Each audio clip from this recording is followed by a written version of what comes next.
रेत से चीनी अलग करना। बादशाह अकबर के दरबार की कार्यवाही चल रही थी। एक एक करके राज्य के लोग अपनी समस्याएं लेकर दरबार में आ रहे थे। इसी बीच वहां एक व्यक्ति दरबार में पहुंचा। उसके हाथ में एक मर्तबान था। सभी उस मर्तबान की ओर देख रहे थे। तभी अकबर ने उस व्यक्ति से पूछा, क्या है इस मर्तबान में? उसने कहा, महाराज, इसमें चीनी और रेत का मिश्रण है। अकबर ने फिर पूछा, किस लिए? अब दरबारी ने कहा, गलती माफ हो महाराज, लेकिन मैंने बीरबल की बुद्धिमत्ता के कई किस्से सुने हैं। मैं उनकी परीक्षा लेना चाहता हूँ। मैं यह चाहता हूँ कि बीरबल इस रेत में से बिना पानी का इस्तेमाल किए चीनी का एक एक दाना अलग कर दें। अब सभी हैरानी से बीरबल की ओर देखने लगे।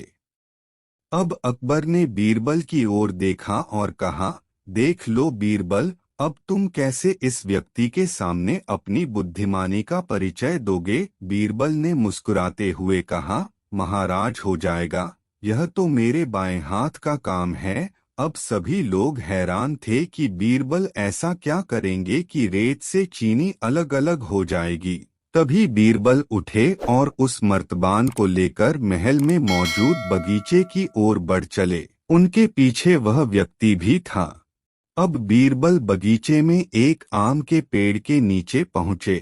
अब वह मर्तबान में मौजूद रेत और चीनी के मिश्रण को एक आम के पेड़ के चारों तरफ फैलाने लगे। तभी उस व्यक्ति ने पूछा, अरे यह क्या कर रहे हो? इस पर बीरबल ने कहा, ये आपको कल पता चलेगा। इसके बाद दोनों महल में वापस आ गए। अब सभी को कल सुबह का इंतजार था। अगली सुबह जब दरबार लगा तो अकबर और सारे मंत्री एक साथ बगीचे में पहुंचे। साथ में बीरबल और रेत व चीनी का मिश्रण लाने वाला व्यक्ति भी था। सभी आम के पेड़ के पास पहुंच गए।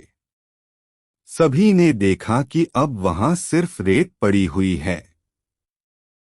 दरअसल रेत में मौजूद चीनी को चींटियों ने निकालकर अपने बिल में इकट्ठा कर लिया था और बची खुची चीनी को कुछ चींटियां ने निकालकर अपने बिल में इकट्ठा कर लिया था और बची खुची चीनी को कुछ चींटियां उठाकर अपने बिल में ले जा रही थीं।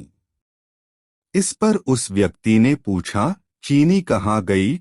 तो बीरबल ने कहा, रेत से चीनी अलग हो गई है। सभी जोर जोर से हंसने लगे। बीरबल की यह चतुराई देख अकबर ने उस व्यक्ति से कहा, अगर अब तुम्हें चीनी चाहिए तो तुम्हें चींटियों के बिल में घुसना पड़ेगा।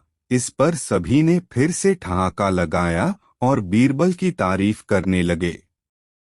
बात पते की। कभी भी किसी को नीचा दिखाने का प्रयास आपके लिए खुद हानिकारक हो सकता है।